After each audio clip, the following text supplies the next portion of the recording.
US Indian കയറ്റുമതി ഉൽപ്പന്നങ്ങൾക്ക് മേൽ ചാർത്തിയിരിക്കുന്ന 50% തീരുവ വന്നതോടെ കയറ്റുമതി മേഖല ഏറെ ആശങ്ക നേരിടുന്നതായി seafood exporters association of ഇന്ത്യയുടെ secretary general doctor K N. Raghavan കൊച്ചിയിൽ മാധ്യമങ്ങളോട് പറഞ്ഞു. അതിലൊരു പകുതിയിൽ കൂടുതൽ വസ്തുക്കൾ ഇതിൻ്റെ കീഴിൽ വരുമെന്നാണ് മനസ്സിലാക്കുന്നത്. അപ്പോൾ ഏകദേശം ഒരു $50 ബില്യൺ വർത്തുള്ള വസ്തുക്കളുടെ കയറ്റുമതി അത് തീർച്ചയായിട്ടും ബാധിക്കും. കാരണം 50% തീരുവ കൊടുത്തുകൊണ്ട് ഇറക്കുമതി നടത്തി ഒരു വിപണിയിൽ വിൽക്കുക എന്നുള്ളത് ഏകദേശം അസാധ്യമാണ്.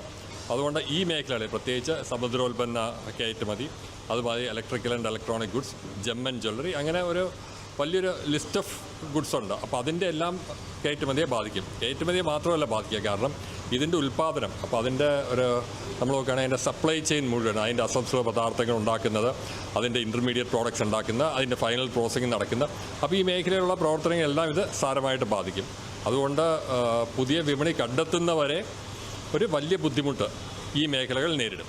ഈ മാസം അവസാനം ഇന്ത്യയും യുഎസും തമ്മിൽ നടത്തുന്ന ചർച്ചയിൽ ഒരു ശാശ്വത പരിഹാരം കാണാനാവുമെന്ന് പ്രതീക്ഷയിലാണ് താനെന്നും അദ്ദേഹം പറഞ്ഞു.